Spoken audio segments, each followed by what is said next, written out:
Kata Aisyah, kami kalau sedang haid dan Rasulullah SAW ingin menggauli kami, ada syahwat laki-laki, maka beliau menyuruh kami mengikat kencang tempat keluarnya darah di kemaluan, lalu beliau menggauli kami. Nabi SAW tetap dipuaskan. Jika ada seorang suami menggauli istrinya dalam keadaan haid di jalur depan, memasukkan ke lubang depan dalam keadaan haid, dosa besar. Fa'tazilun nisa'a fil mahid, perintah Al-Quran, jauhilah wanita, jangan digauli dalam keadaan haid, dosa besar. Jumhur ulama atau mayoritas ulama mengatakan haram hukumnya kita berjima dengan istri yang sedang haid. Mana dalilnya? Surah Al-Baqarah ayat 222. Wala taqrabuhunna hatta yatahurna. Jangan dekati, jangan gauli istri sampai dia suci. Artinya kalau sedang haid, maka kita tidak boleh untuk berjima dengannya. Jalanha, Nabi SAW terjemahannya langsung, Nabi SAW kalau ingin menggauli kami, mencumbui kami pada saat kami sedang haid, artinya bukan cuma Aisyah, semua istri beliau, tapi Aisyah menukil secara umum. Maka Nabi SAW menyuruh meletakkan kain dan mengikatnya dengan kuat di daerah kemaluan, lalu beliau menggauli kami. Jadi Nabi SAW tetap melampiaskan syahwatnya. Maaf mau tanya, kalau misal istri lagi haid terus suami minta terus, apa boleh istri nolak atau gimana? Nah, jawabannya boleh ditolak. Karena berhubungan badan ketika istri sedang haid itu diharamkan oleh Allah Subhanahu wa taala, dan ini tertuang di dalam surat Al-Baqarah ya, ayat 222.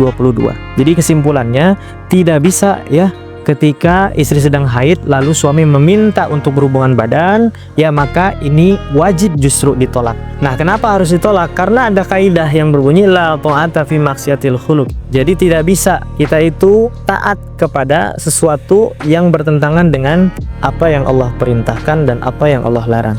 Jadi istri justru wajib di sini untuk menolak. Kenapa? Karena kalau diterima ya, maka itu menjadi kemaksiatan. Halo semua. Pada video ini, kita akan membahas secara objektif tentang Nabi yang berhubungan badan dengan istri-istrinya ketika sedang haid. Yang pertama, mari kita bahas dari Al-Quran Surah 2 ayat 222 yang melarangnya dulu. Wa yas'alunaka anil mahidi kul huwa adza fa'tazilun nisa'a fil mahidi wala taqrabuhunna hatta yatahharna. Fa'idha tatoharna fa'atuhunna min haitsu amarakumullah innallaha yuhibbut tawwabina wa yuhibbul mutatuhhirina. Kemenak menerjemahkannya seperti ini. Mereka bertanya kepadamu dalam kurung Nabi Muhammad tentang haid. Katakanlah, itu adalah suatu kotoran. Maka jauhilah para istri dalam kurung dari melakukan hubungan intim pada waktu haid, dan jangan kamu dekati mereka dalam kurung untuk melakukan hubungan intim hingga mereka suci dalam kurung habis masa haid. Apabila mereka benar-benar suci dalam kurung setelah mandi wajib, campurilah mereka sesuai dengan dalam kurung ketentuan yang diperintahkan Allah kepadamu. Sesungguhnya Allah menyukai orang-orang yang bertaubat dan menyukai orang-orang yang menyucikan diri. Nah, teman-teman perlu mengerti bahwa kata literal yang biasanya digunakan untuk hubungan seks kelamin masuk kelamin adalah jima. Apakah Al-Quran Surah 2 ayat 222 menggunakan kata jima? Jawabannya adalah tidak. Hal berikutnya yang perlu teman-teman tahu adalah yang ada di dalam tanda kurung adalah penambahan dari penerjemah yang sebenarnya tidak ada di dalam teks aslinya. Selain itu, ada satu kata yang agak diubah maknanya oleh penerjemah, yaitu kata fa'tuhunna.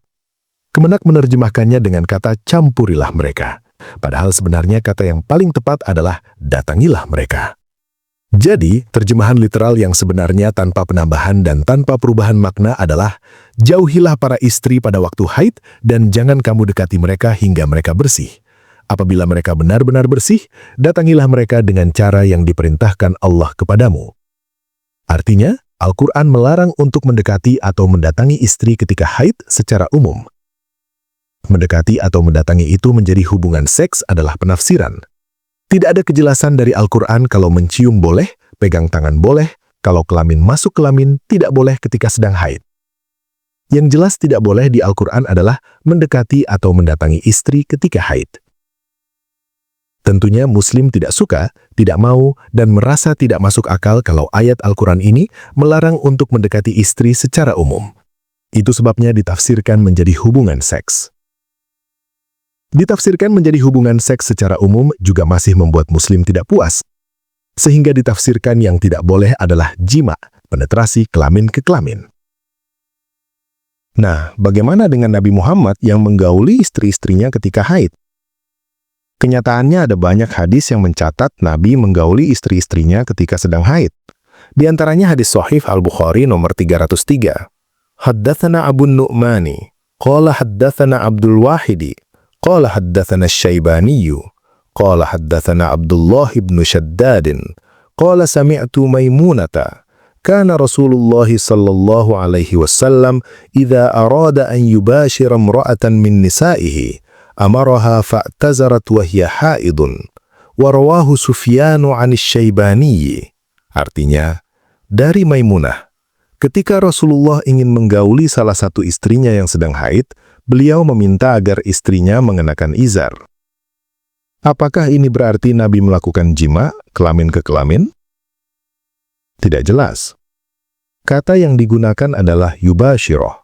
Arti yubashiroh secara literal adalah kontak langsung kulit ke kulit. Itu sebabnya ada yang menerjemahkannya dengan menyentuh, mencumbu, atau menggauli. Apakah yubashiro berarti jima? Apakah menyentuh berarti penetrasi seksual? Belum tentu. Bisa iya, bisa tidak. Penetrasi seksual sudah pasti menyentuh. Menyentuh belum tentu penetrasi seksual. Tetapi apakah yubashiro berarti fa'tuhunna? Apakah menyentuh berarti mendekati? Iya. Jadi kalau kita mengartikan secara literal, Nabi Muhammad melanggar Al-Quran surah 2 ayat 222, walaupun dia tidak melakukan penetrasi seksual. Tetapi apakah Nabi melakukan penetrasi seksual? Yang menjadi petunjuk adalah Nabi menyuruh mengenakan izar. Apa itu izar? Benda yang paling mendekati izar yang dikenal oleh orang Indonesia adalah sarung. Kain yang cara mengenakannya adalah semacam diikat di pinggang. Jadi ketika Nabi menggauli istri-istrinya yang sedang haid, istri-istrinya itu telanjang dada, tidak mengenakan apa-apa selain sarung.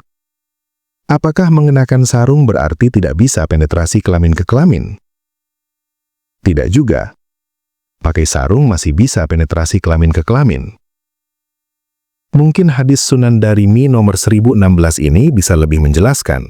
Kita langsung aja ke bahasa Indonesianya. Ia berkata, seorang wanita yang haid, suaminya boleh mendatanginya pada bagian bawah perutnya dan antara dua pahanya. Apabila mani keluar, hendaknya istrinya mencuci bagian yang terkena oleh maninya dan suaminya harus mandi. Jadi kita tidak tahu apakah si Nabi melakukan jimah dengan istri-istrinya. Yang lebih mungkin terjadi adalah si Nabi melakukan nyempet, seperti yang biasa dilakukan oleh sesama santri lelaki di pesantren. Burung dijepit di antara paha sampai cerot. Di dalam hukum Islam sekarang ini, nyempet seperti ini tidak dianggap sebagai jima. Jadi lelaki muslim boleh nyempet dengan istrinya ketika haid dan juga boleh nyempet dengan sesama lelaki untuk melampiaskan nafsu syahwatnya. Tetapi entah Nabi Muhammad melakukan penetrasi seksual atau tidak dengan istrinya ketika haid, dia menyentuh istrinya, dan menyentuh termasuk dalam kategori mendekati atau mendatangi yang dilarang dalam Al-Quran.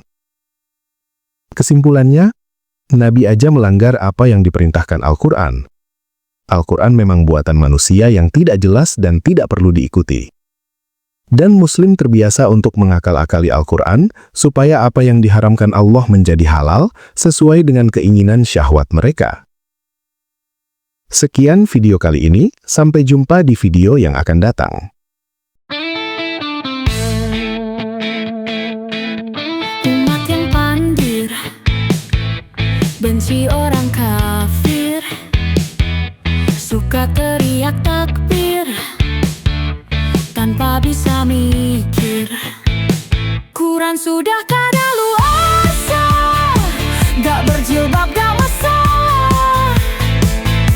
Hafal Quran gak penting, hanya bahan marketing.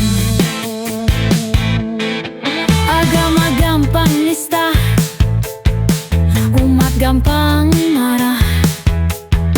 Harap masuk surga, pasti masuk neraka. Quran sudah kadaluarsa, gak berjilbab gak masalah.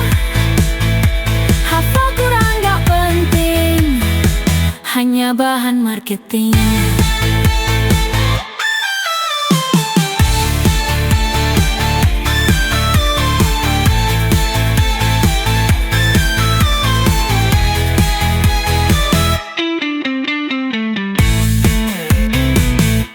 Sudah kadaluarsa, gak berjilbab gak masalah. Hafal Quran gak penting, hanya bahan marketing. Quran sudah kadaluarsa, gak berjilbab gak masalah. Hafal Quran gak penting, hanya bahan marketing.